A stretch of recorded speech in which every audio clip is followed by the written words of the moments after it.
Estoy hoy en filmación y de esas cosas que ocurren, hoy teníamos pronóstico de lluvia, se grabaron unas cositas tempranito, ¿verdad? Porque esto es 50-50, a veces la producción decide arriesgarse.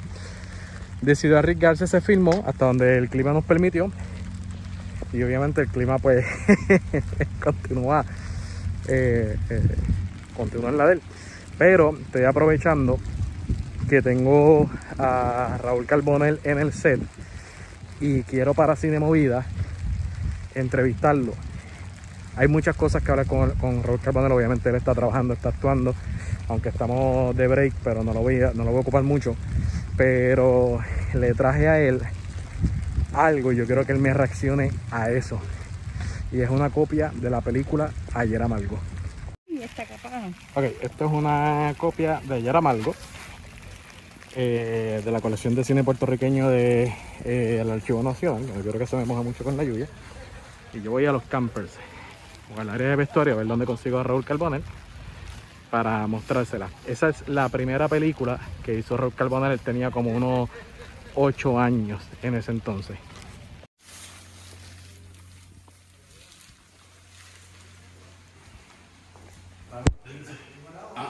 Quería mostrarte, verdad, mis disculpas, esto acá, que te había mencionado, pero Ayer Amargo. ¿Dónde tú conseguiste esto? esto es de la gente del Archivo Nacional, que ya la tenía en San Juan, que ellos han documentado todo lo que se ha hecho de cine puertorriqueño, ¿verdad? Y han adquirido los derechos y distribuyen ciertas copias. Venga para allá, Marta Romero, qué mujer linda, ¿ah? Esta fue, Wow. corrígeme, hasta donde tengo entendido, quería ver si te puedo hacer una mini entrevista de esto, que me hables todo lo que tú sabes de la misma, de la película. Sí, mira, aquí estoy yo. Aquí hay una foto que yo estoy. Estoy de espalda. Esa foto, el que está arrodillado soy yo. Me acuerdo. Que estoy jalando. Y para darle contexto a la gente, esta es tu primera película, 1900, finales de los 50, ¿verdad? 59, 58. 1959. Y tú interpretas. Exacto, y mira esta foto. Mira a ver si puedes entrar aquí a esa foto de los nenes arrodillados. Ok. El que está arrodillado soy yo, el que está jalando al otro. Yo lo que siempre me acuerdo es la escena, porque tú interpretas, yo no sé si era el nene medio el travieso. Sí, porque hay un nene que es el hijo es el hijo de... Yo no me acuerdo bien de la trama porque se me olvidó, pero sí sé que es el hijo de ella. Entonces, yo soy el amiguito y mi hermanita también es amiguita de él. Entonces somos un trío de niños. Y entonces yo me acuerdo porque yo hacía un monaguillo. Yo me acuerdo de esa escena. Yo hacía un monaguillo que se roban el vino al cura, él con el hijo de la protagonista. Nos robamos el vino al cura y cogemos una borrachera. Y entonces está la famosa escena donde hay un muerto. Y entonces están todos los familiares del muerto y el monaguillo que soy yo está borracho y yo me caigo por las escaleras y bueno... Eso es un papelón durante la misa. Está el cura dando la misa y ustedes... Eso fue interesante porque a un niño de 8 años decirle, haz como un borracho. Y entonces ellos... No hubo controversia en ese momento, ¿conoces? Ni de la iglesia allí donde filmaron. No, ¿Dónde se filmó? ¿En qué iglesia fue esta? San Germán. San Germán. Eso, yo me acuerdo de niño que tuve que faltar a la escuela porque y me iba en unos aviones de 2 motores grandes, eran unos aviones grandes, me acuerdo que yo creía a veces que me iba para Nueva York. Yo decía, ¿para dónde va esto? Para Nueva York. Bendito, 8 años. Entonces llegaba allá y allá la maquillista, que en paz descanse, Carmen Andino, pues era la que se encargaba de mí. Ella dormía conmigo y me cuidaba y papi se la encargó a ella porque papi estaba en su plena carrera como actor de radio y televisión. Era uno de los artistas del momento, pegado. Fue interesante esa película. ¿Tú te recuerdas de Amílcar Tirado? O sea, Amílcar Tirado fue el director. Jerónimo Mitchell fue el productor. Y Pablo Cabrera, alias Pao Cabrera, el famoso director y escritor puertorriqueño que vive en Nueva York, escritor de ¿Quién mató a Héctor Lavoe?, escritor también de Pedro Navaja. era el asistente de director. No sabía eso, no sabía. Acababa de llegar de Italia, de estudiar sus maestrías en vestuario, televisión, teatro, cine. Él está muy bien preparado y venía de Italia a hacer eso. En el tiempo de Italia pues era muy prestigiosa en esa educación. Yo no sabía quién era, yo lo conocí allí. Y no sabía que luego, muchos años después, pues seguiríamos juntos, porque yo hice Pedro Navaja y también hice ¿Quién mató a Héctor Lavoe?, que él escribió y me dirigió las 2 veces y es de su autoría, y después yo produje la obra también. Eso fue una experiencia inolvidable. ¿Tienes recuerdos de Marta Romero? Yo soy fanático de Sí, Marta Romero. Tengo unos recuerdos de que era una mujer hermosa. Yo a los 8 años tenía la capacidad de saber cuando era una mujer linda o fea. Oye, mi mamá, que en paz descanse, era una mujer preciosa. Y Marta Romero era una mujer bellísima. Y yo pues encantado de estar en el vestidor con ella y estarla mirando así. ¡Saca Carolina Carbonell, que yo me estoy cambiando! Y es que era una mujer muy bonita. Yo diría que era la Marilyn Monroe de Puerto Rico. Era la versión trigueña, pelo trigueño, tez trigueña y pelo ondulado. Era una mujer preciosa. El protagonista es Arturo Correa, pero hay un actor que yo soy fanático de él, que es Rivera Negrón. Roberto. Pero Roberto estaba en esa película, ¿verdad? Sí, él sale, él tiene una, ¿verdad? No tiene muchas escenas, porque él sí fue protagonista en Maruja, que la hicieron en 1950. Y luego en El Otro Camino, que era como que el personaje principal, sí, es él. Pero no se habla mucho de él y yo no encuentro mucha, ¿verdad? Entonces Roberto fue un gran actor de televisión y teatro. Él no era actor. Él se convierte en actor porque hay una huelga de la APATE, la Asociación Puertorriqueña de Artistas y Técnicos del Espectáculo, en los años 50 y pico, y entonces el papi fue uno de los que no quiso cruzar piquete.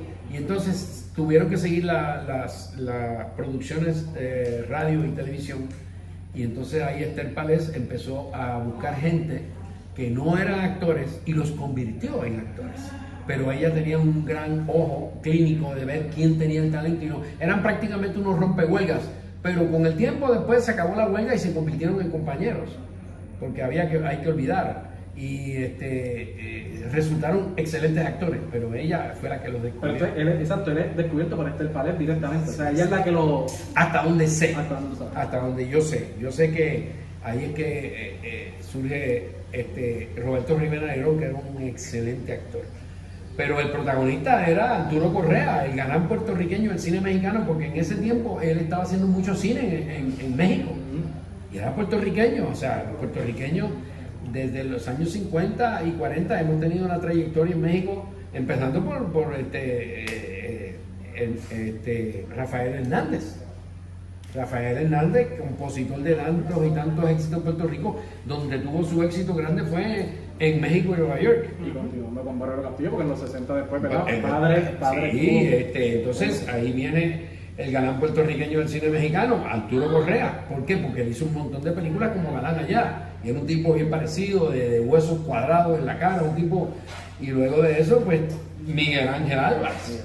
Miguel Ángel Álvarez hizo películas con Cantinflas y todo, en buenos papeles. Marta Romero también hizo películas con Cantinflas. Marta Romero, me dice aquí el camarógrafo que yo en realidad pues no tengo ese conocimiento, así que puede ser que hay cosas que yo digo que son verdad, pero hay omisión de otras que no conozco. Pero de lo que yo conozco, por lo menos es y luego Braulio.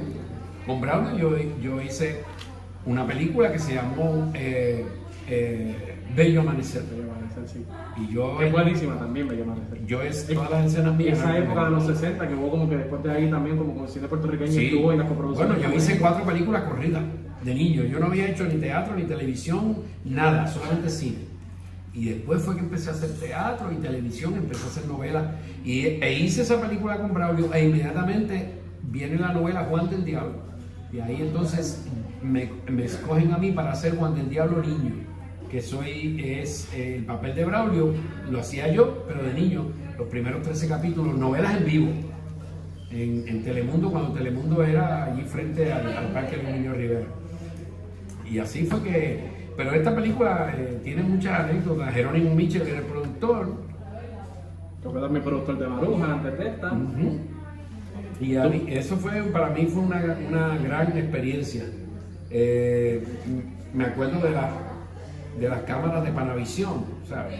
Que eran aquellas famosas cámaras que eran de dos rollos, y eran en un cassette de plástico cerrado, eran unas cámaras gigantes, y eran las famosas cámaras que costaban diarias 1,000 pesos, o alquiler o algo así o más.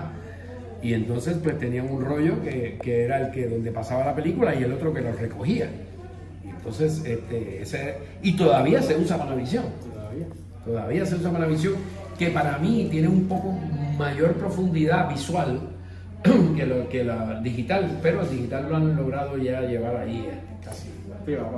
Caramba, maestro, gracias 1.000.000 por compartirme su anécdota.